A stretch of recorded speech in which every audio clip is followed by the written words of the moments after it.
Today is the channel's 1 year anniversary, and last week I told you folks to ask me anything, and now is the time to answer those questions.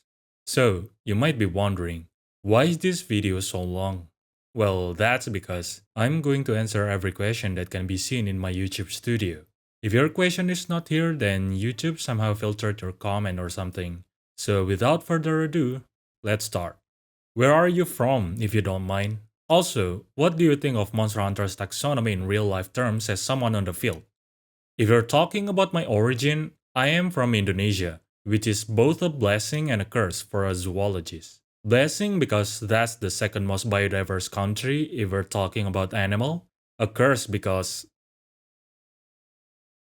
Anyway, Monster Hunter's taxonomy in real life terms. I don't exactly get what you mean. I've said everything I thought about in these two videos. If you mean the terms they are using, like their definition of subspecies or even the taxon's name, I personally don't mind at all. It's a fantasy world. It's intuitive to have a different terms usage. Next, what different field would you go into if you were somehow forbidden from being a zoologist?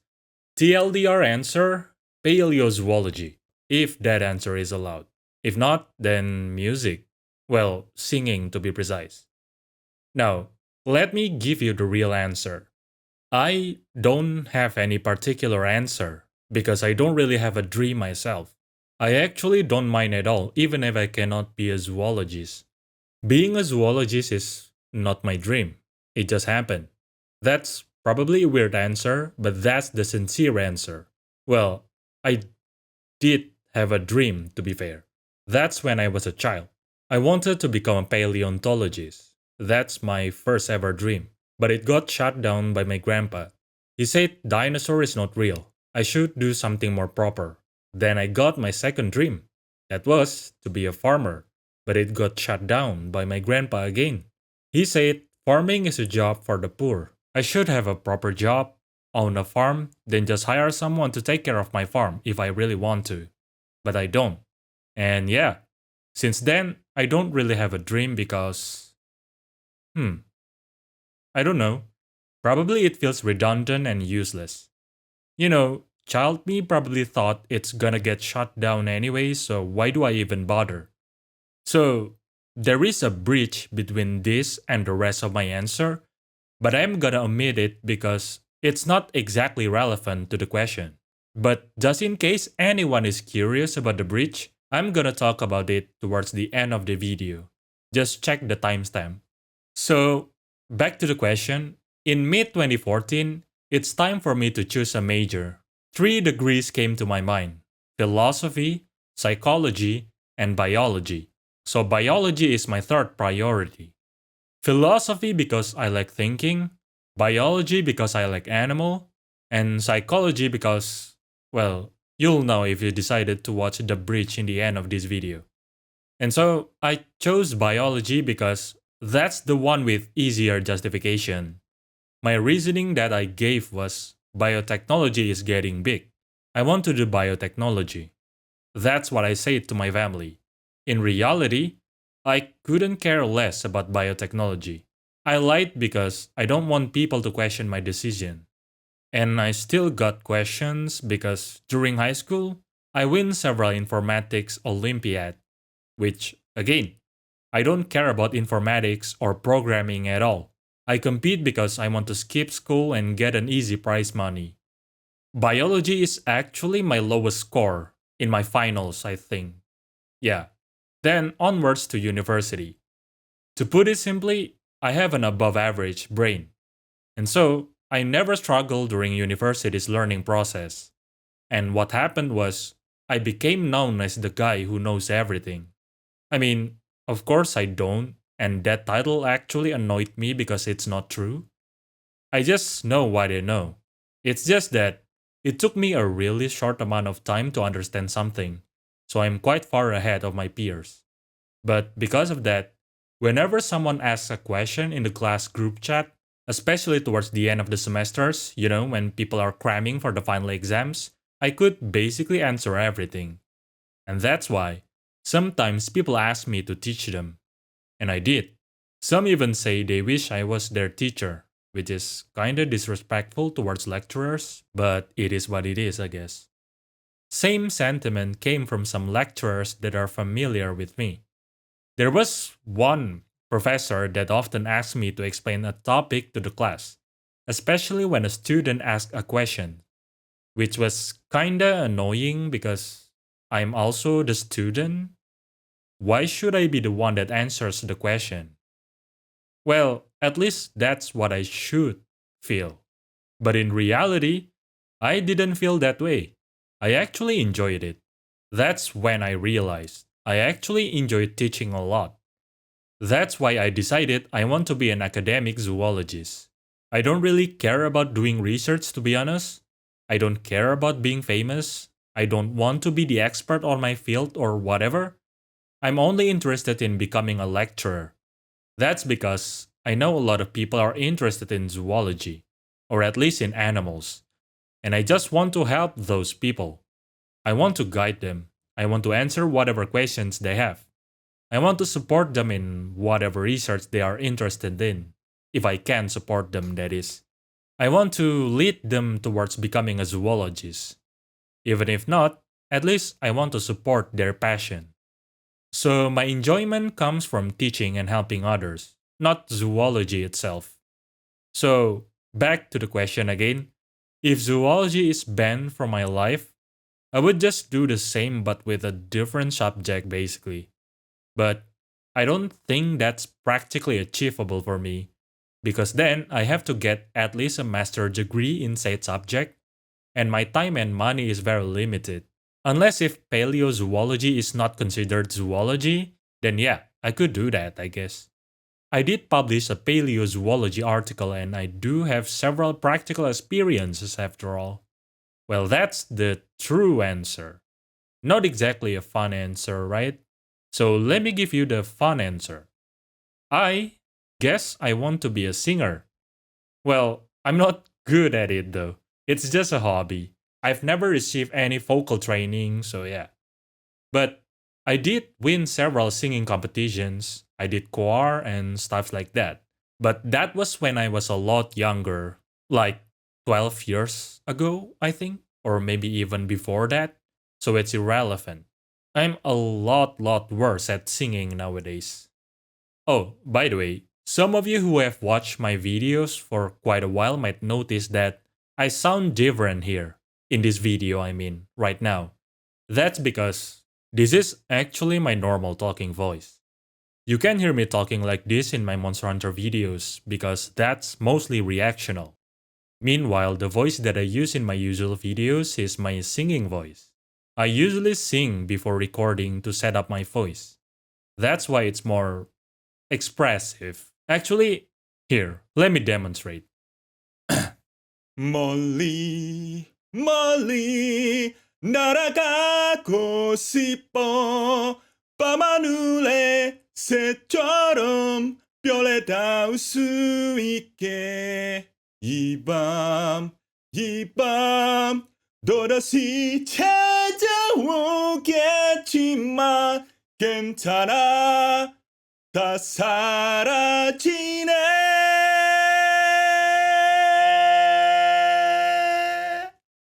괜찮아. And then I start recording. Hey, are you lost? Welcome anyway.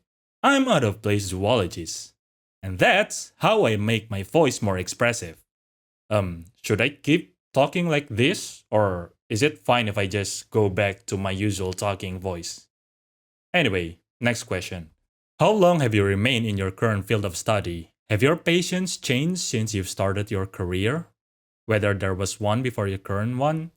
So, at what level should I start counting? I entered college around 10.5 years ago, I think. If we're talking about my first research project, then that was 9 years ago. If we're talking about the first time I actually worked as a zoologist, then that would be since 8 years ago. Have my passions changed? Well, I already talked about it in the previous question, so yeah. Which animal taxon is the focus of your research? Carifidae family, the deer. But it's not like I limit myself to do deer research. I helped conduct several research that don't have anything to do with deer before. especially herpetology survey. Next, how much of your research has been local? Do you often go on research abroad? If we're talking about the research object itself, everything had been local. Because I'm Indonesian and we're not gonna run out of research object. Like, actually, never. If we're talking about zoology, that is. To give my perspective, we got one critically endangered deer species here, the Bawean deer, Axis cooley. Government set it as one of the focus target for conservation since, I don't know, over 10 years ago, I think. What's funny is that we don't even have the mitochondrial genome data yet. It's not available. You can just Google, you can access gene bank and then type Bawean deer or Axis cooley. There's only 3 relatively short partial DNA. There is no population genetic analysis on them yet, which is kinda outrageous when you think about it. I've been trying to get fundings for that research for the last 2 years or so, but nope. So, yeah, it is what it is. There is also the elusive species Muntiacus montanus, which had not been observed since early 2000s. I would love to do research on that, but yeah, same problem. Most Indonesian zoologists are either in poverty or stressed out because to make a living, they have to do a lot of additional works or side jobs, and there's not a lot of fundings available. That's why the research progress is very slow here. Hence, like I said, we're never gonna run out of research object, basically. But doesn't mean I wouldn't go abroad though. If for whatever reason it's more feasible for me to do research abroad through some kind of collaboration, then why not? Next, there are several questions about my research, but forgive me, I cannot tell you exactly what I did. Well, I can, but I won't, because that would be doxing myself. As an Indonesian, revealing my identity can be quite dangerous, but I will answer vaguely, though. I don't really mind revealing who I am, but that would mean revealing other persons too. My colleagues, my friends, etc. I don't want to cause problem to their lives, so I decided not to do it. However, I could give you the general information. So, what I personally like to do is mostly characterization. That's the fun part of taxonomic works, for me, personally. Characterization is basically deciding the characteristics of a specific taxon. Basically, making a diagnostic character. It can be morphological, it can also be molecular, like DNA sequence, protein structures, etc. The results can be used to identify the taxon, or as a basis for phylogenetic analysis. The generic example that a lot of people are familiar with is the COVID test. That could happen because we've done the characterization. We got the RNA sequence, we know their properties, etc. So you can identify them. That's characterization. I also do phylogenetic analysis, of course. Basically, determine the evolutionary relationships of several units. The unit could be species, could be higher ranks, like genus, family, order, or even could be population level for population genetic stuffs. And I also did population genetic research. That's not exactly an animal systematic stuff, but I did it because it's practically useful for conservation. Basically, we analyze the genetic in population level. The most basic and crucial things to do is to determine whether the genetic diversity of a certain population is low or high. If it is low, that means there is a problem. Too much inbreeding, which is usually caused by a confined population. Very prevalent for captive animals, like the one you see in zoo. If that's what happened, you should do something, like breed them with individuals of another population to increase the genetic diversity. Aside from that, we also do haplotype network, structural analysis, sex ratio, phylogenetic analysis, etc. The goal of these are basically to determine what can we do to preserve or even raise the genetic diversity so the population don't crash.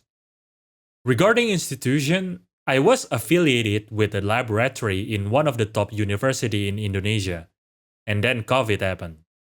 Nowadays, I'm just an adjunct lecturer, so technically I'm not affiliated with any institution.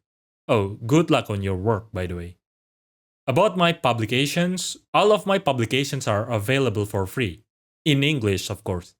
You can find them on the internet. Well, no, that's wrong actually. One of my publications is a book, and I don't think it's available for free. It's just a local field guide though, so there's basically no reason to read it if you aren't going to that specific location. And it's in Indonesian too. So yeah. Next questions about becoming a zoologist. So I'll tell you about my education first. I only have two degrees, SSE and MSc. SSE is Sarjana Science. It's the Bachelor of Science degree equivalent in Indonesia. MSc is Master of Science. You'll probably know about that. Both in biology, by the way. So technically, I didn't specifically study zoology, but I do specialize in zoology, so most of my course was zoology stuffs. In fact, that's how it is with many academic zoologists.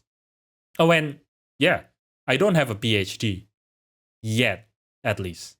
But I do have like 5 or maybe 6 publications. And like I said, I work in a laboratory and I help many research, so I do have not a lot, but a decent amount of research experience.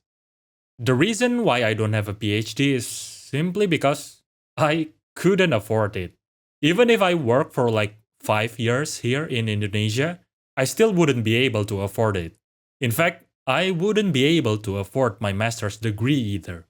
But I got fully funded scholarship for that. I'm still trying to somehow get a PhD though. Maybe I could afford it if I got bigger on YouTube. I'm only 27 years old, so in theory, I still have a lot of time. Who knows how long I will stay alive though. Anyway, my tips and recommendation. First of all, the most important thing. Ask yourself this. Why are you interested in becoming a zoologist? So, a lot of colleagues, juniors, and students that I know usually want to become a zoologist because they like animal.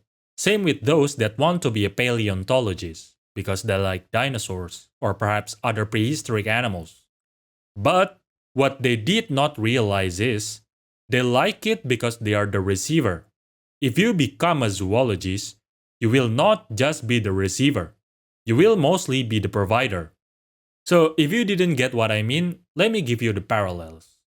Most people like watching movies, but do you want to be a movie maker, a producer, stuff like that? Most of you don't. Most people like eating desserts or whatever, but do you want to be a patissier? Do you want to be a chef? Most of you don't. Same with zoologists. Do you actually like zoology? Or is it just an interest towards animals? Because if you simply like animals, I would recommend becoming a vet instead of zoologist. Veterinarian is not limited to domestic animals. You can actually become a wildlife veterinarian if you think domestic animals are boring. If you become a wildlife veterinarian, you can work in conservation institutions or zoos. Now, let's talk about zoologists. The thing is, there is actually not a lot of job opportunity as a zoologist. If we're talking about internship, then there are a lot of opportunity, but mostly unpaid. Sometimes you get paid, but not even close to minimum wage. That's because most of those agencies, institutions, or whatever don't really make a lot of money themselves. Their funds are limited, which is why they couldn't afford to hire a lot of people. Not only that, most of these jobs require a university degree. Depends on where you live, that could be very expensive. Which is why I want you to think very carefully about this decision. Because I saw a lot of people suffer, and I don't want you to suffer basically. Now, let's say you actually like zoology, not just animal. Or at least you have the resolve to be a zoologist. Then first you need to think about what kind of zoologist. Because in general, these can be divided into two, academics and practitioner. Academics are those that teach in academia and or do research. Whether the research is done in a university laboratory or some research institute or even museums, You are an academic.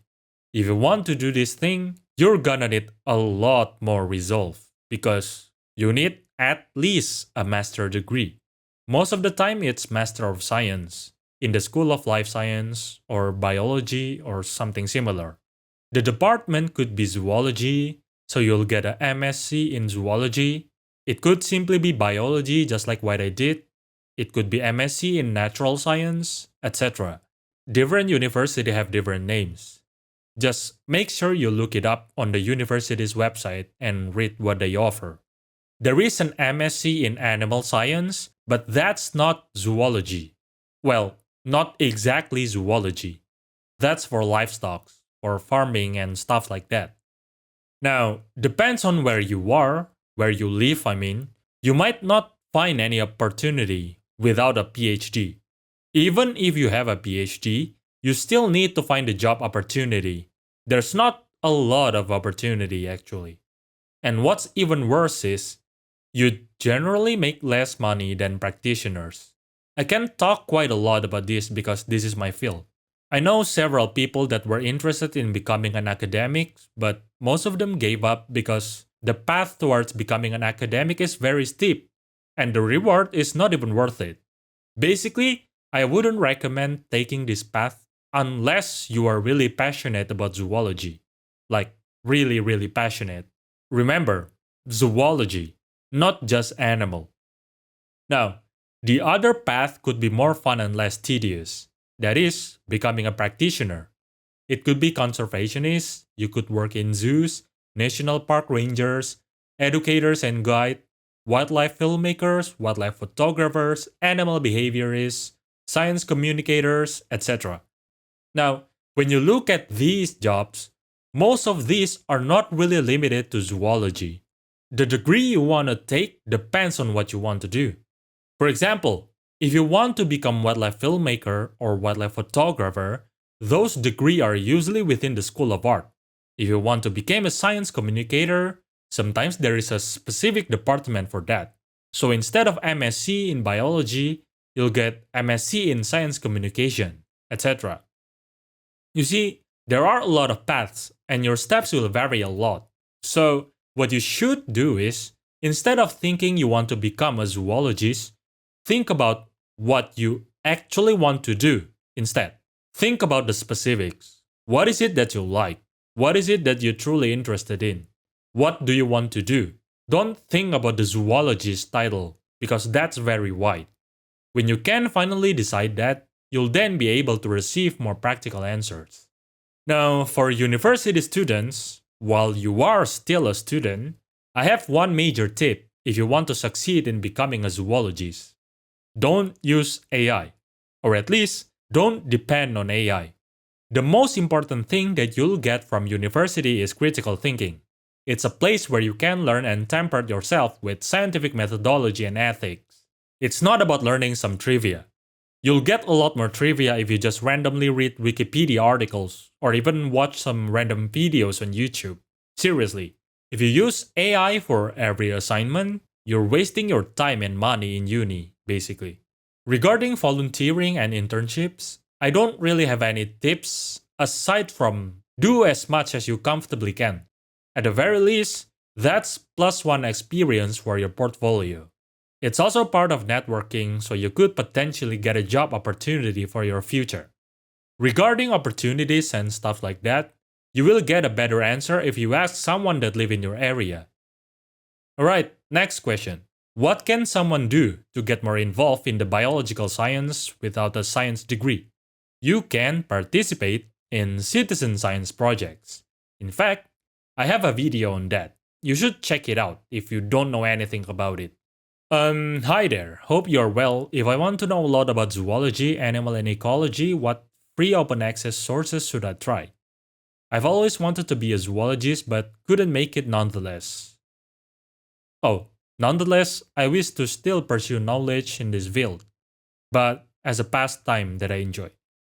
So, unironically, my answer would be Wikipedia. I know some people use Wikipedia with contempt, but nowadays, I personally think they do a good job with Wikipedia articles, at least in zoology. They also list the references so you could just read what they refer itself if you want to be sure. How did you get into making YouTube videos and what got you into YouTube? Basically the same question. So, oh, this is gonna be a long answer. I'll give you the TLDR answer first.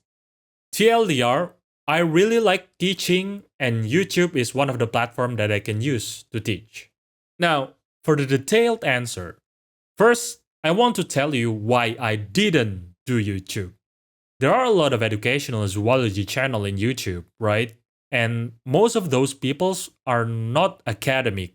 Some of them are not even a zoologist, which, in my opinion, is completely fine. In fact, I like it. Like I said, there are a lot of people that like animals. Some of those people simply cannot afford higher level education, so they cannot become a zoologist even if they want to. But with YouTube, they can make a living with what they are passionate about. They can still keep their passion. That's why I like it. Basically, I have a postgraduate degree, so I'll stick to teaching undergraduate students in university. I don't want to steal other people's opportunity, basically, which is probably a really weird view and arguably not even correct. Me getting into YouTube probably have no effect on others, right? But that was my view. And now the question is, why did my view change? There are three different pathways that finally converge into the decision. The first pathway is related to my passion for teaching. Like I said before, I was affiliated with a university laboratory. There, I constantly teach undergraduate students. Sometimes there are even researchers from other institutions that came to that lab to learn and discuss stuffs. Sometimes I even got the chance to teach some specific methodology to PhD students, which is great. And that's only the teaching aspect. There were other fun stuff that I could do when I was still affiliated with the lab, like research projects. I helped a lot of research. I became the field coordinator in several biodiversity surveys. I became the field coordinator for summer course, etc. It's really good. The only bad thing about that was I basically got paid nothing. I made money by participating in projects and handling specimen identification requests. Those have a decent pay. Without those, I only got around $20. Not per session, by the way, not even per month. $20 per semester. Yep, it's that bad. The professor did ask the department to raise the salary for us, but it got rejected. So it is what it is. But like I said, it was fun and I was passionate about it. Several times I got a job offer, a proper one with a proper wage too. And I reject all of those. Why? Because I have students to teach. I wanted to give my all to teach them. And I did. But as most of you had already know, because you too live in this world, I cannot live out of passion alone. I can't really survive without money in the current society. I barely make a living and I don't have any saving. And then COVID happened. No projects, no identification requests, not even any laboratory activities. My financial kept going minus, and at some point, I simply cannot pay rent. And so, I had to return to my hometown. Back to being a dead weight for the family, basically. For several months, life was still fun. Some friends, some juniors, some undergraduate students that I taught still contact me if they want to discuss something. Or simply if they wanted me to explain them about something. Some consult their research with me. Stuff like that. I was also in the process of publication submissions, so I still have some academic things to do. But then there came a point where I basically got nothing else to do. People that I know had graduated, so they don't really have anything to discuss with me. My last research got published, so there's nothing to do either. And there's basically no dedicated laboratory in my hometown where I can do something. Looking for a quote-unquote lower position entry-level jobs is basically impossible in Indonesia if you have a master's degree. Even worse if you have PhD, by the way. And so, I tried to apply for an adjunct lecturer position in one of the universities here. Long story short, I got accepted, but I got disappointed in several things. I'm gonna tell you about two things that I'm disappointed with. First is when the young lecturers were called for a meeting, a briefing basically, what happened was I overheard a conversation between several lecturers. Basically, they were talking about what subjects they were assigned to. So, one of those people said they never taught that subject. It's not their expertise. They are not even that familiar with it. And one of them said, no worries, you could just download a PowerPoint from the internet and present that in class. And they basically just laughed and said, yeah, that's common practice here. Hearing that conversation makes me, I don't know, angry maybe? I mean, how could you teach a subject that you are not an expert in? You're basically committing a fraud. Students paid a lot of money to study in university, and they got this kind of lecturers? What a scam. And then the second one. So, I was assigned to teach general biology for the semester. I already prepared everything, and then 2 days before my class started, the department contacted me. They said there was a change, and now I was assigned to teach chemistry. And I was like, what? Chemistry? So I asked for clarifications, and they said, yes, now I'm assigned to teach chemistry. And I was so confused. I made sure they know chemistry is not my expertise. And they said, that's not a problem. At that point, I was quite furious, maybe. What? You're letting a person without chemistry degree teach chemistry in your department? Are you even thinking about your students? But I tried to be professional and I simply said, I'm sorry, but I refuse to teach a subject outside of my expertise. If that's the only available position, then I would rather not take the opportunity, because that would not be fair for the students. And I thought that was it. I thought that would be our last conversation. And I'm fine with that. But then, they said, teaching chemistry would net me more money because it got more credit than the general biology class that I was assigned to previously. And then they added, they are just trying to help me here. And that, oh my god, that was the point when I got so furious. Not only they abruptly changed the contract, they do bad academic practice, they even tried to psychologically manipulate me. I felt like I was gonna relapse into the past me.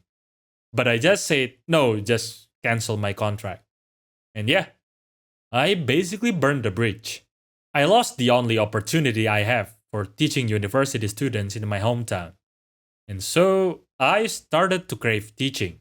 That's probably a weird way to say it, but yeah, that's the first path. Now, enter the second path.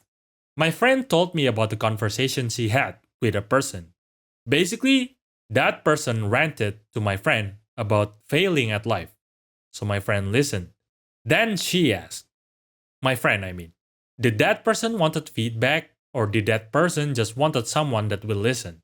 And that person said they want an answer. So my friend answered. My friend said, the problem is that person simply refused to change. That person had all it takes to potentially succeed, or at least escape the loop, but they just would not do anything. They are paralyzed by the possibility of failing without even trying. And then, hearing that, that person replied, no, it's not that easy. Humans cannot simply change. Well, that person did not say that literally, but it's basically that. I'm giving you the TLDR. So, when I heard that, I got triggered, basically. I hate it when people blame the fact that they are quote unquote just a human. And furthermore, I think my friend is right. And so I was like, hey, you know what? I'll be your weapon. I'll prove it that it is that easy to change. It's actually a really good timing considering what's been going on in my life. And my friend was like, what are you gonna do? Don't do anything stupid. And I was like, no, just watch.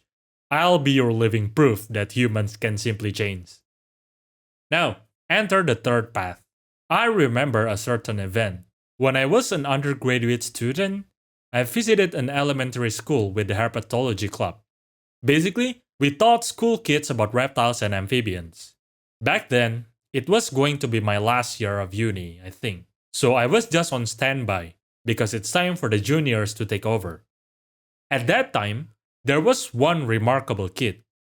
Not my junior, the elementary school kid. He was asking about hybrids, and my juniors couldn't even answer his question. So they called me. So, I'm gonna be honest with you. I usually don't enjoy talking to kids at all. But I enjoyed talking to that kid. He talked in scientific terms. He understood the logic and is very easy to talk. So, I got curious and I asked, "Where did you learn all these stuffs?" And he said, the kid, I mean, he read those from books, which is awesome. It's really nice. Now, when I was recalling that event, that got me thinking. That's also the case for me, and perhaps for a lot of people. It's not school that taught me a lot about these random facts about animals and especially prehistoric lives. It's not even uni. It's books and documentaries that I watched when I was a kid. And so, I realized how life-changing non-formal platforms can be for education. If people are already familiar with these informations, even before they enter formal education, they could have easier time during their study. In fact, they could learn a lot more because they have extra materials to rationalize stuffs. Not only that, if there are more scientific educational content in popular and easily accessible platforms, we could potentially improve the public's education level. And so, these three pathways combined led me into making a YouTube channel. It serves as a place for me to teach, I could introduce the scientific side of zoology to the public, and I can potentially help my friend by proving that human can simply change. Because I previously think YouTube is not my place. And so, I started YouTube with basically no skills in design, with no skill in video editing, with no proper equipment. I just did it on a whim basically. And so here I am, out of place as a zoologist, out of place as a YouTuber. Next, how can I support your videos? I would love to support your work with a few dollars a month, especially if you actually want to make your own taxonomic tree for the Monster Hunter creatures. Okay, so you can support my videos by watching all my videos from the start to finish without skipping the ads. Yeah. Well, I mean, you can technically give a super chat or whatever it's called, I guess, or you can simply join my channel's membership, which had been available since like 5 months ago, by the way, but I never advertise it because you basically get nothing out of it. You'll just get a custom badge and some potential benefits that doesn't really matter. Well, that is until today. From now on, you do get something if you join the membership. Just watch the announcement section at the end of this video. But still, I got to ask you, why would you want to support me anyway? I'm just gonna be transparent to all of you. Any money that I'll receive for the next few months will all be going into my PC fund. Because I don't have a PC. I do everything with a laptop. And as you all know, laptop is not as strong as PC in terms of, well, everything basically. When this laptop gets hot, the Wi-Fi card is disabled and I couldn't connect to the internet for a while, which is very annoying, especially when I'm editing and rendering videos. That's why I'm trying to get a PC. The other reason is, well, Monster Hunter Wilds, I guess. Some people enjoy my Monster Hunter Wilds video, but unfortunately, I could only run it in medium-low settings, so the viewer's experience is not that good. I also missed some details when analyzing monsters in low polygons, so I want to provide a better viewer's experience if I could. If I couldn't, then it is what it is. And even after I can afford a PC, next I'll probably be saving to buy an ergonomic chair. Because for the last 2 years or so, yeah, it's more than 2 years now, when I'm working on my laptop, I'm using a plastic chair, which is the authentic Southeast Asia experience. But yeah, it's not exactly comfortable. My point is, rationally speaking, it's probably not worth it to support me for now, because I couldn't use the money for something good. In the future, if I manage to be a big enough channel, I want to give some fundings for animal systematic research. That's my plan, at least. Well, like I said, if I manage to be a big enough channel.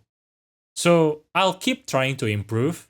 And if you are still here when I manage to become a bigger channel with a stable revenue, by then it would be worth it to support me so I could support others too. Oh, and about the tree for Monster Hunter creatures, I'm not gonna do that until after Wild's supplementary material is gonna be released, which we don't know when. We don't even know if. So yeah, like I said, it's probably not worth it for you to spend money on my channel right now. I don't want you to feel scammed, you know? So you don't have to do that. Next, what exactly is what exactly is don't forget to raise your eyes and stay hydrated? Is there a story behind it, or is it just something not enough people talk about? I always appreciate the reminder, by the way. So, TLDR answer, it's a friend's habit that I adapt. So, I have a friend that cares about health. She's the mother of the group, basically. When we hang out or when we game together, she usually reminds us to take a break and stuff like that. So, in 2021, that was the midst of COVID, people's mental was tanking for various reasons, especially students, because, well, COVID era was definitely not ideal for students. I usually read it myself so that whenever someone needed anyone to talk to, I would be present. Because of that, sometimes I would share random memes in the group chat at random times like 2 a.m., 5 a.m., and I'm still going on at 8 a.m., 10 a.m., even during the day and on the evening. Basically, it looked like I was always awake. Then she asked me, when exactly did I sleep? And I think I simply said, whenever I want to, because that's my usual answer. So she said to me, at least don't forget to rest your eyes. And then for several months, she would randomly DM me to say, don't forget to rest your eyes. And then around May 2021, I got hospitalized. Not for COVID, but for kidney stone. As usual, people thought when a person got kidney stone, they probably don't drink enough water. So every time a person asked me about it, they would always say, you must be not drinking enough water. In reality, I do drink enough water. I always drink at least 3 liters of water per day. At least 3 liters. I told my friends about it. Then she, the same friend, started to brought it up over and over again. You know, just to annoy me a little. The usual friendly jabs.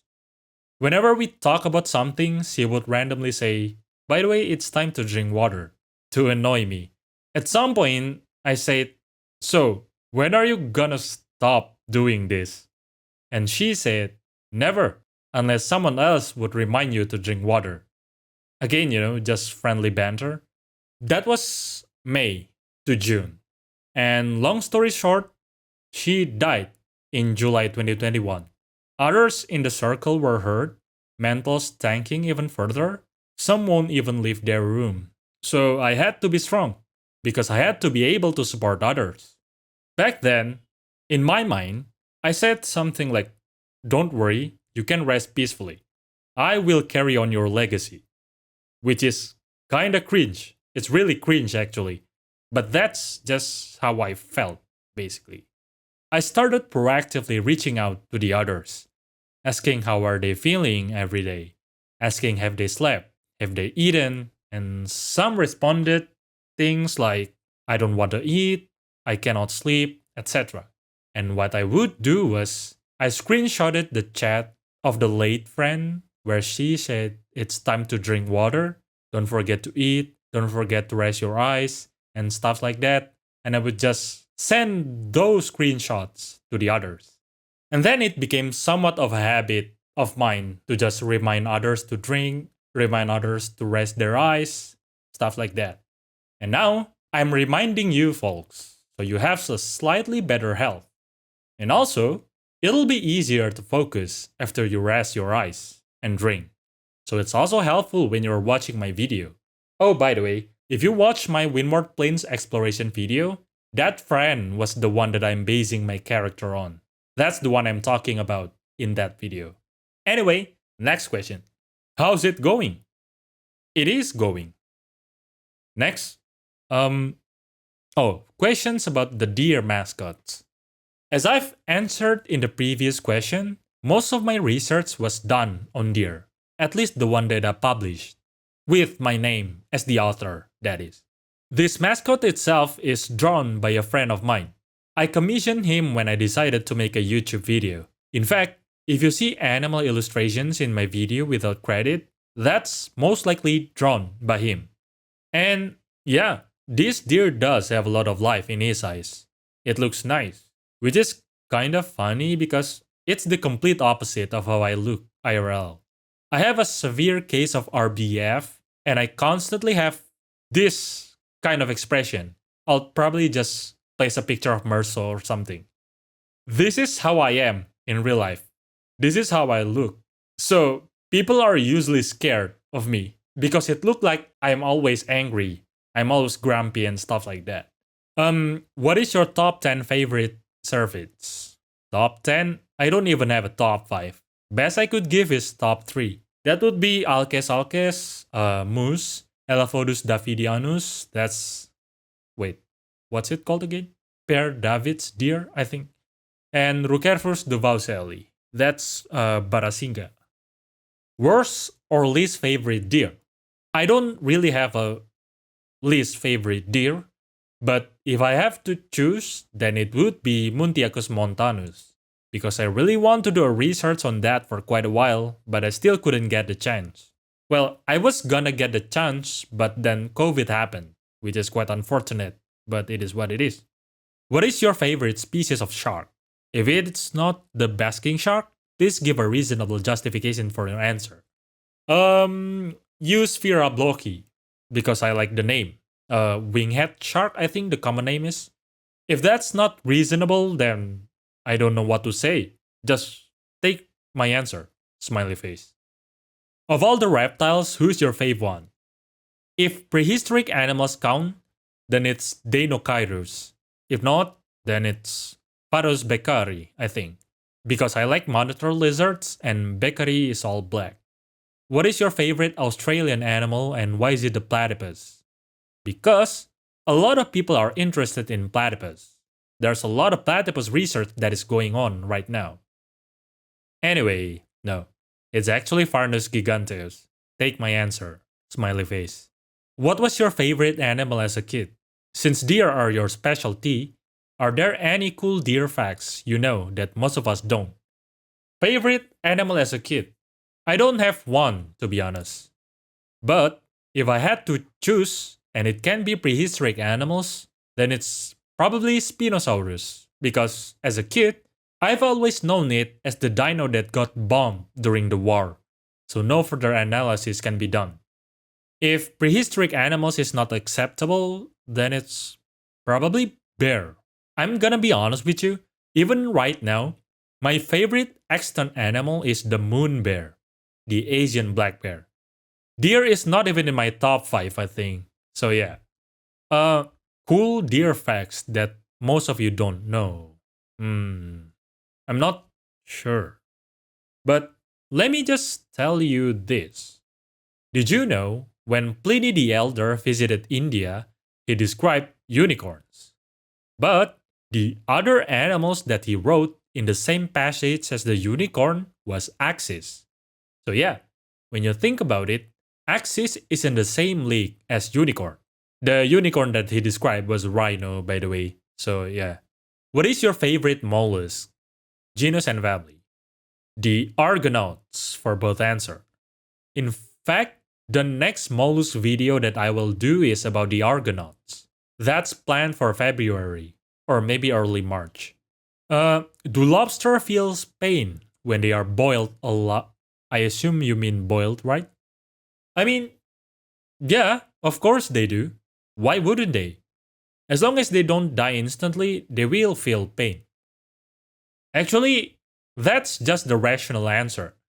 I'm not a lobster, so you should probably ask a lobster for the correct answer. What are your thoughts on reintroducing big cats in Iran? Specifically Caspian tiger in rainforest to the north, and also Panthera leon persis to the warmer savannas to the south. I couldn't and I shouldn't answer this because I don't know about the actual condition there. What I can say is, before whoever is planning to reintroduce anything, they should survey the habitat first. Make sure it would not disrupt the ecosystem, at least not in a bad way. And also, they should do a population genetic analysis to the source population first to make sure the population is fit. Otherwise, there's a possibility that they wouldn't survive for long, and that could be a waste of resources. Would you consider yourself a lumper or a splitter? It really depends on the previous material. For example, when I'm looking at old paleontology publications, most of the specimens here are lumped together in the genus Cervus. In that case, I tried to split them. In some cases, each fossil is assigned different names, different genera even. In that case, I started to think, are these really different genera? And so I could become a lumper. Can I breed a chicken into a chocobo? Okay, so this is actually a difficult question to answer. How do you define a chicken? Because even if you selectively breed them, at some point, long before achieving chocobo's morphology, the chicken will not even be chicken anymore.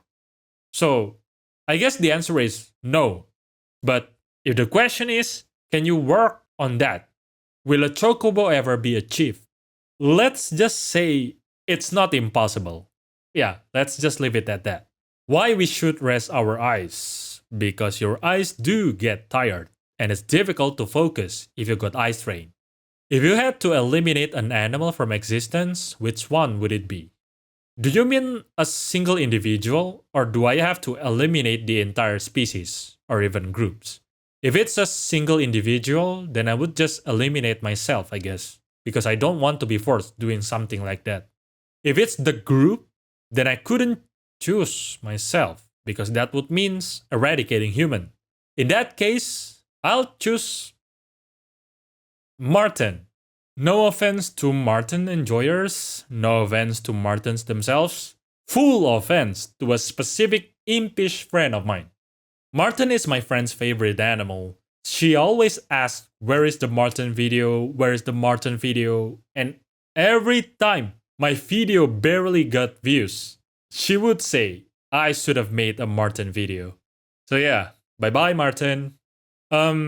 There are several questions asking me, can I make a video about X? Well, the answer is yes, I can.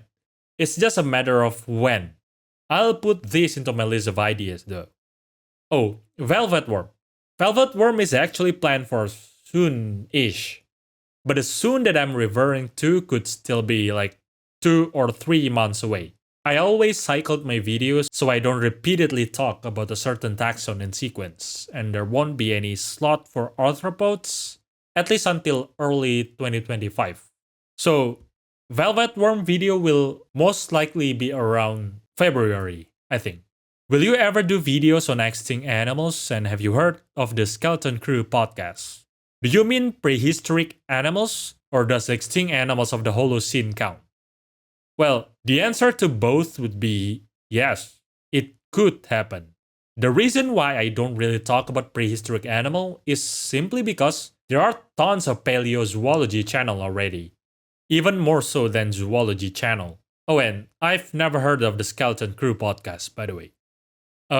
Imaginary creatures have been created by humans during all history. We've seen it since way back in history and we still see it now.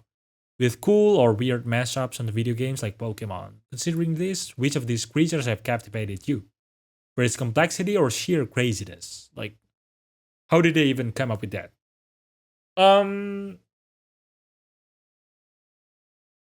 I think my answer to this would be Nakarkos, but it's mostly because of the surprise factor.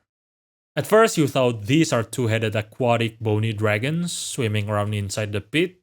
Then suddenly it turned around, reveals its face, and it's apparently a squid-like thingy that grabs monster corpses to be used as weapons. And I thought that was cool. I like it a lot. Additionally, what is your opinion on the possibility that we may now have the technology to bring back extinct creatures like dodos? Plausible or not? Will they be a curious gimmick or could they be restored and reinstalled in nature? And what would that mean for our environment? So, I don't think we have enough data to prove or disprove the possibility. The quote unquote technology to bring back extinct creatures is just in theory. We don't know if it would even work. But anyway, even if we can, I don't think it would be the same animal. Or at least, I cannot think of any method to bring back the exact same animal. Let's just say we can indeed bring back the same animal. I don't know how sustainable that is. Because when an animal went extinct, especially if it went extinct for quite a while, their habitat will change and then restabilize into a condition where said animals don't exist.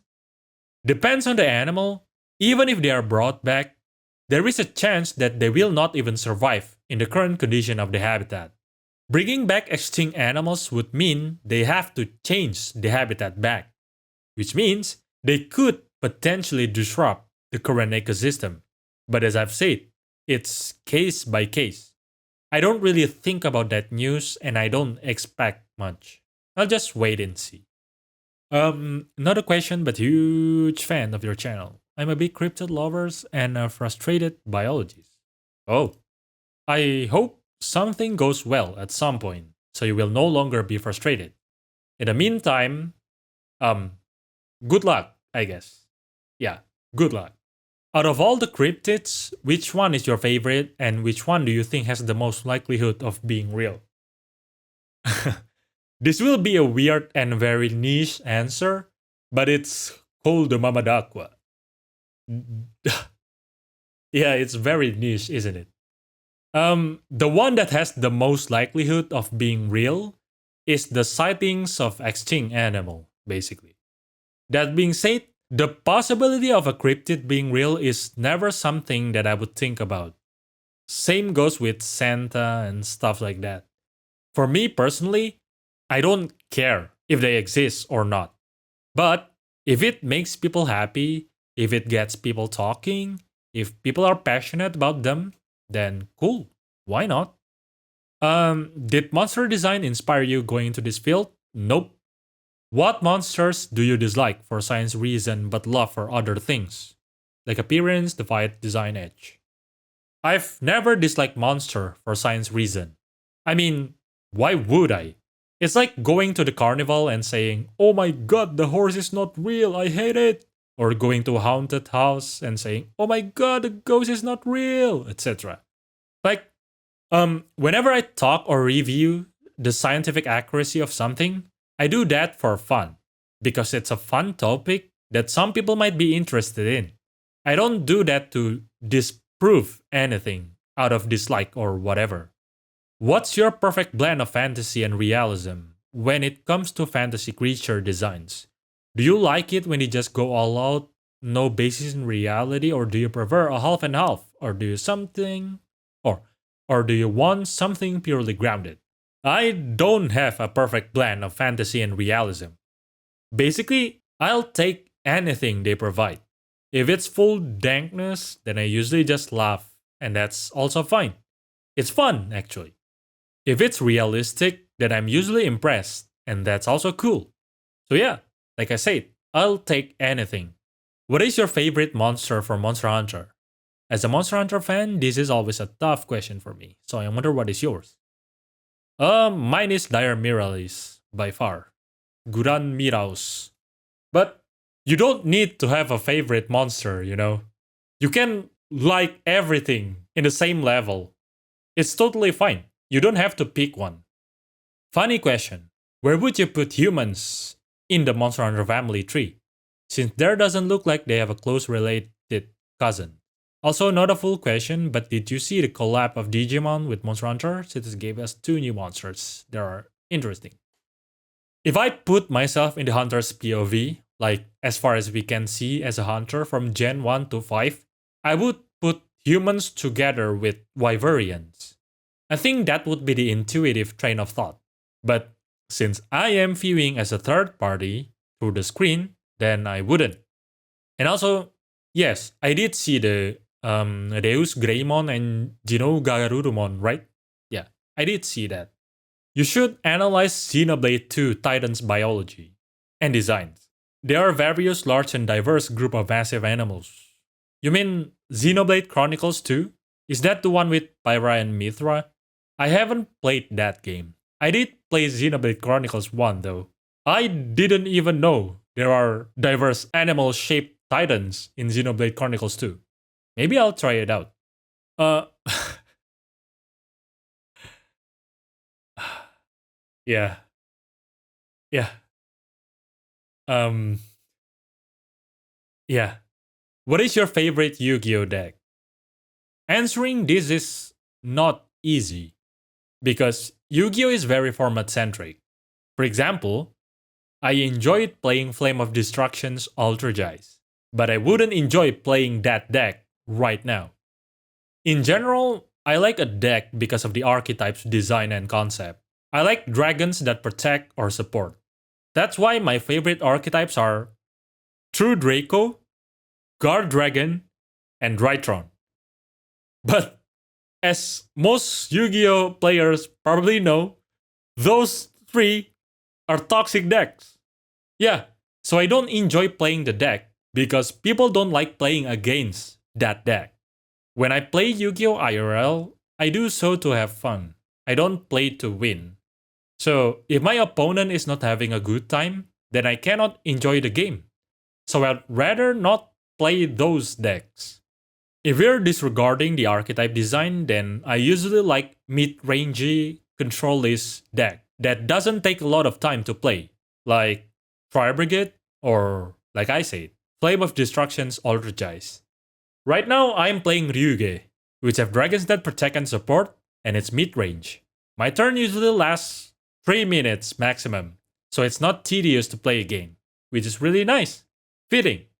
But the problem is, the deck sucks. But it is what it is.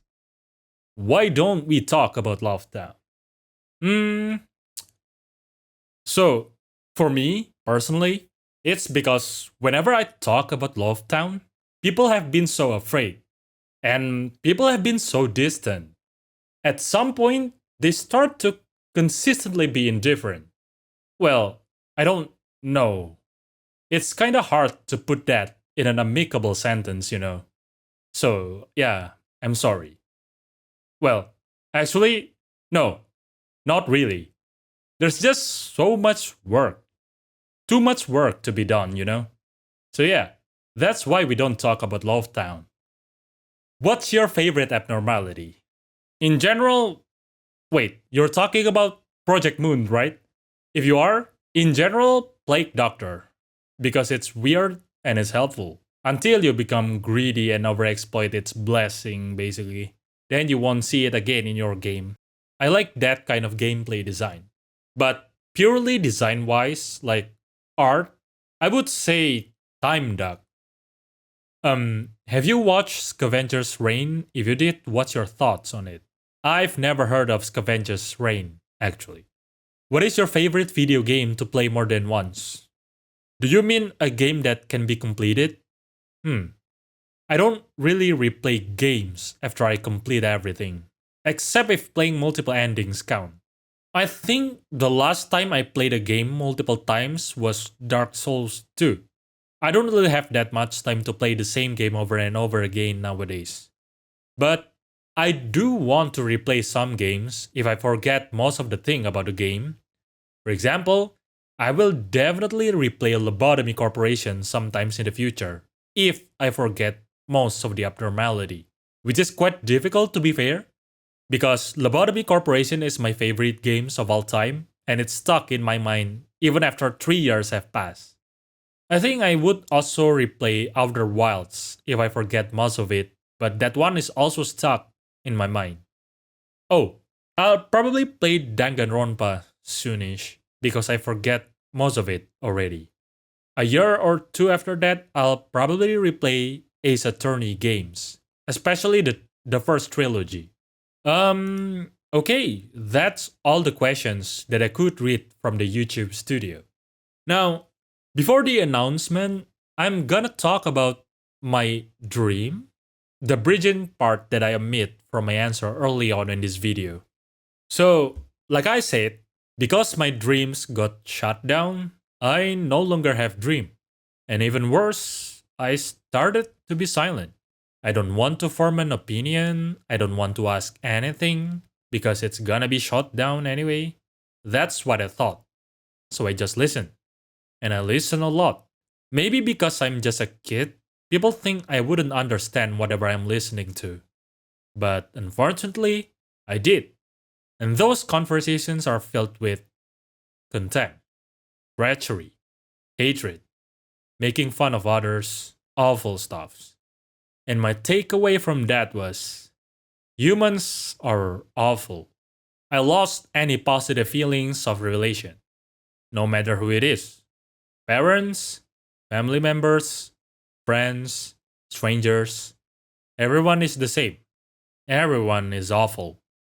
The problem is, I live in a society, so there is no way for me to avoid others.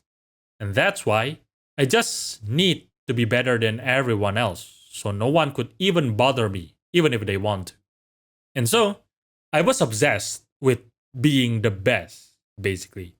But I was just a kid, like 9 years old or something. I'm a weakling.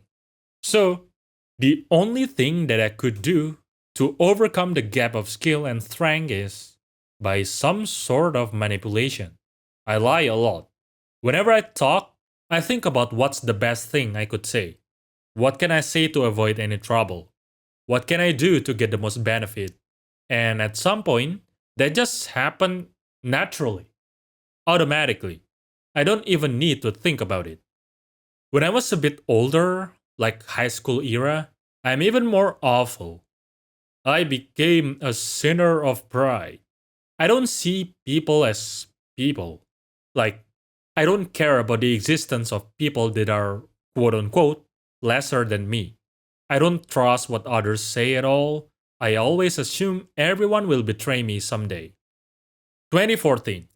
When my peers are busy cramming for finals and university entry, I don't have much thing to do.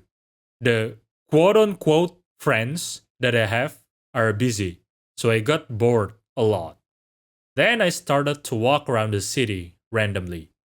And that's when I met a certain person, a stranger, actually.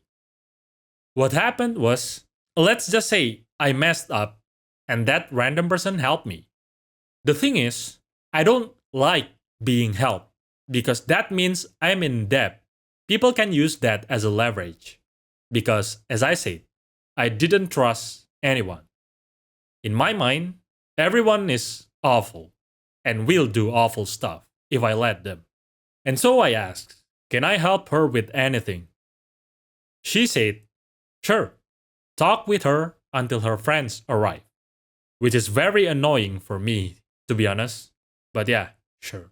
She would just ask me questions, and I would just ask the same question back.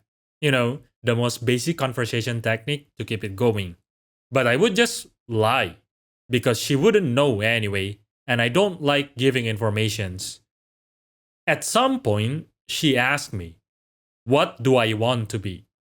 And I said, I want to be a doctor, which was a lie, of course. I don't care about being a doctor. I don't have a dream. And I asked her back, and she said she doesn't have anything like that, but she does have a dream. That is to reach a perfect world, the world of perfect harmony. And I was like, this girl is actually insane. But the more I listen, the more furious I get. I thought she was just a naive girl that knows nothing about the world. Because the world sucks. People suck. There will never be a world of perfect harmony. And because I was an awful person, I sincerely wish for her downfall. I wanted her to realize that her dream is impossible. I want to witness the shattering of her dream. Normally, I would just stay silent and say okay and move on, but perhaps I got so furious that I debated her. And what got me even more furious was she was not even emotional. She was very understanding. She was very respectful to me. Meanwhile, I'm trying to shut down her dream. And then she challenged me. She said she'll prove it to me. And I was confused. Prove what? And she said she'll make me change. And that triggered me even more. How dare she challenge me as a person? As the sinner of pride, I couldn't let that one slide. I'm certain that there is no way naive weakling like that could ever change me. And so, what she did was, she would ask me to follow her whenever I'm free. We would just walk around. She would talk with people, help others, look at events, unimportant things, basically. And I would just follow and stare silently, not saying anything.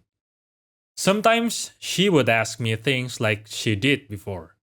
After several days of doing that, she asked me again, "What do I want to be?" And I said, "You already asked me that." And she said, "She did. So just answer it." That time, I answered, "I don't have any answer. I don't have a dream."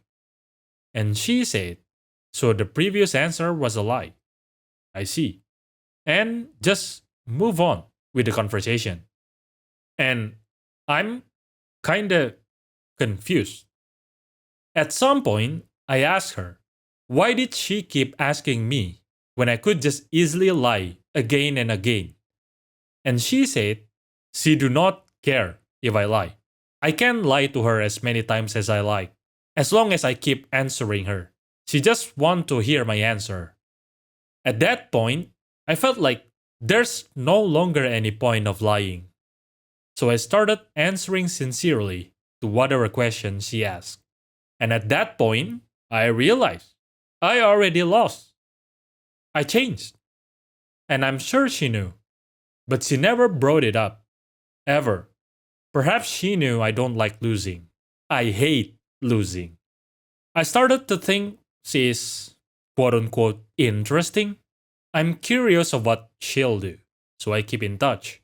And whenever I have time, we would hang out. Well, I guess it's not exactly hanging out. If what I'm doing was just following her silently like a weirdo. From her, I learned a lot about me, about people.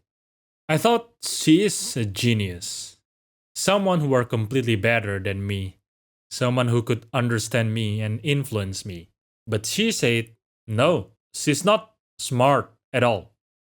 The reason why she can understand me is simply because she listened. She actually listened to me. She listened to others. And she realized there are other people like me. So she could implement what she knew from other person towards me. She told me the reason why I changed is because I started to listen. She was forcing me to listen to people. She was forcing me to listen to my own thought. She told me I don't hate people. I never hated people. I'm just disappointed. I thought people are awful. So the only thing she needed to do was show me that not all people are awful. Some people are actually amazing. People that sincerely wishes the best for others. She told me to remember these people. She told me to realize that there are a lot more people like this everywhere in the world, unnoticed because most people don't want to listen. And she also told me she never thought she would achieve her perfect world. It's an impossible dream, an unreachable star. But she will keep moving towards that star because that's the only way for everyone to be happy. And yeah, I realized I was completely wrong. My first impression was completely wrong. She was not naive. She was not dumb.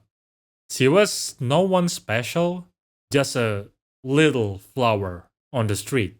Yet she never blamed the circumstances. Just a random girl, constantly trying her best for everyone. I realize all those times I too am a weakling. A weakling that always blamed the world for my weakness, for what happened to me, waiting for a hero to save me. And for me, kinda cringe to say this, but she is my hero. And that's why I'm interested in psychology, because I want to listen to people, just like she did. I want to understand others, and potentially, if I ever met someone like me, I wanted to be able to help them. And yeah, that was the start of our relationship. I mean, not the romantic kind of relationship, but, well, relationship, like friendship, something like that. That was the first time I genuinely wanted to have a relation with others. Through hanging out with her, I got to know several amazing people. I got to help those people. Life was fun, but it didn't last very long though. She passed away around June or July 2014. I've known her for like 2 months, 3 months maybe, not even half a year. But it felt like it might as well be 10 years or even more because of how much impact she had on me. At that time, I remember what she said to me. A very specific conversation that I hold dear. Once, she asked me about the chosen hero. You know, like the one that have the holy sword to defeat the demon king or whatever in movies, in stories. Her question was, what happened if the chosen hero died? What happened if the hero falls in battle or something like that? And I answered, moral will plummet. People will be in panic. If it's during a war, then the troop might even retreat. Basically, I answer rationally. And I think that was the only time she was upset at me. She looked genuinely disappointed. And she said to me, if the chosen hero died, whoever stood next to the hero should raise the holy sword, declare that humanity will not fall, and then continue the fight. Prove it to the world that humanity does not need a chosen hero. Prove it to the world that anyone can do it. She told me, in her perfect world, a chosen hero is not needed because every single person is important.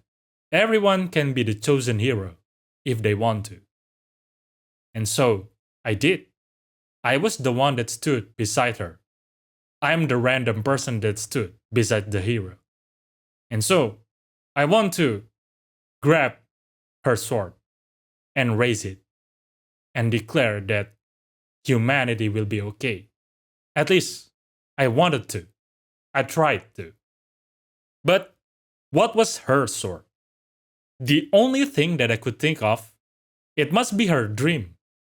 That stupid, unrealistic dream of reaching a perfect world. And so I desperately hold on to that sword. But of course, I'm not her. How can a guy without a dream holds a dream? And not just a simple dream. It's an impossible dream. And so, even if I tried holding that sword, I'm just awkwardly swinging the sword around.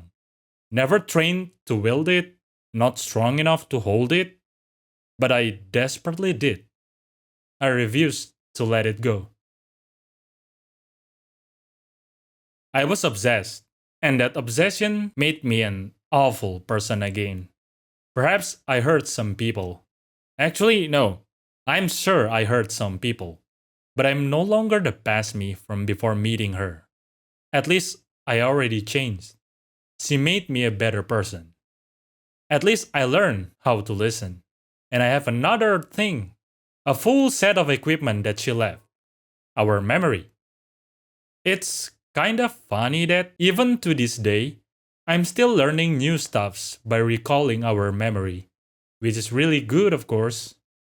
So, day by day, I keep trying to improve myself, and I keep improving until I became the person I am right now. Our mutual friend said I started to behave like her, basically, but with a scary, grumpy face instead of a nice and friendly face that she had. Did you know about the rose in The Little Prince? Wait, it's called Little Prince, right? I'm sure it's called Little Prince. They said it is the time you have wasted for your rose that makes your rose so important. Even after you travel the whole world, looking at thousands of roses, those roses could not match the one rose you have, because that's the one you cared for. And then you started longing for the moment you could finally go back home, return to your rose. But for me, I'm glad my precious flower is gone, because I don't need to return. I don't need to stop my journey, because he will always be with me inside my memory. So every time I see a bud of flower during my journey, I'm hopeful. At those moments, when I'm looking at those flowers, in my mind, I will always think that flower too can bloom as amazing as my flower was. And so, even if I don't have a dream, I will never step on others' dream. I will help others with their dream. That's my way of wielding my hero's sword. And I will always hold her impossible dream and walk towards her unreachable star. Alright, did that story make you fall asleep? Anyway, that's all. Time for the announcement. This is something that some of you had been asking for quite a while. So, I decided to make a Discord channel. What's it for? Well, I actually have a reason. Or at least, I want to do something with the Discord channel. That is, playing a game. To be precise, some kind of a game show. You know, like Jeopardy, quizzes, and stuff like that. But of course, I need participants to play that. So if no one is interested, then yeah, it is what it is, I guess. The Discord channel will still be there, though. Besides that, the Discord channel can be used for a lot of things. You can ask zoology questions, and I could read and answer that with more ease and freedom, basically. I could answer you in real time. And not just me, other people can do too.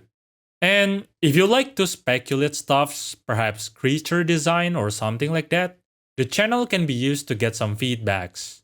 Or you can just chill in the grass field with me. Now, I want to make sure you understand. Joining the Discord channel would mean you will be exposed to stuffs outside of my video. At this day and age, people will judge you for liking anything, basically.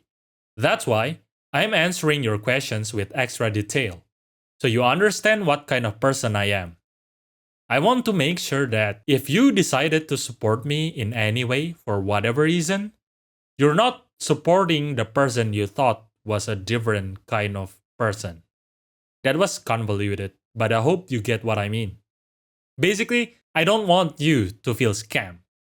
And now, there is one problem though. I don't know any of you. Well, I know some of my friends watch my video, but that's just a tiny portion of this community. What I'm saying is, if I just let every single person in, the channel could be insufferable. I need moderators and stuff like that to manage a channel with a lot of members. But I don't really know any of you, so how would I even appoint a moderator? So I tried to find a workaround. I look at what other YouTubers usually do. And the usual things to do is by paywalling the Discord channel. By using Patreon or YouTube memberships. That's the quote unquote easy way. The problem is, I don't like paywalling things. But unfortunately, I couldn't think of other method for now. So for now, I'll just open a $1 YouTube membership for that. $1 is the lowest it can be, by the way. But What I'm gonna do is I'm just gonna leave a link to join the Discord server for several hours. The link should be in the bottom of the video description. If it's no longer there, then that means time's up. So I hope everyone who are interested in community stuff could join in time.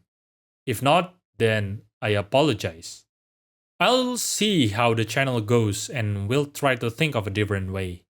And yeah, that's about it. The past year had been fun. I'm glad some of you like my content.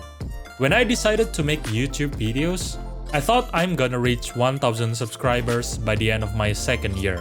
But here I am, 1 year in and already over 12k, which is not much in terms of YouTube, but for me personally, it's a lot. Even if I teach in the university for the rest of my life, I wouldn't even surpass the number of subscribers I currently have. By doing YouTube, I reach way more people than I would have if I only teach in university. Which is really nice for someone who is passionate about education like me. Not only that, soon enough, maybe I could start thinking about helping others even more. Like funding others' research and stuff like that. At least I want to help. If you listen to this video from the start to finish, then hey, thanks for listening. Hope you learned something from it. If not, then hope you don't regret it, at least. As you've heard, I'm not some amazing scientist or anything like that. I'm no one special. But I'll keep improving myself, so I could provide for those who are passionate about animals. One of the things that my hero said was, if Icarus knew and accepted that he won't ever reach the sun, when he got close enough and his wings are burned, he might just be laughing. Because at the very least, he proved that someone could get close enough to the sun. As for me, I'll be the mount that can help people reach their dream. I'll carry them through my journey towards the unreachable star. And when it's finally time, when my makeshift wings start crumbling, I will laugh from the bottom of my heart because I have proven that till the end, I kept my promise. I hold on to that impossible dream. But now is not the end time for me yet. For now, I'll keep enjoying this journey. And I hope you could enjoy your journey too. As she always said to me, and as I always say to you, enjoy your day.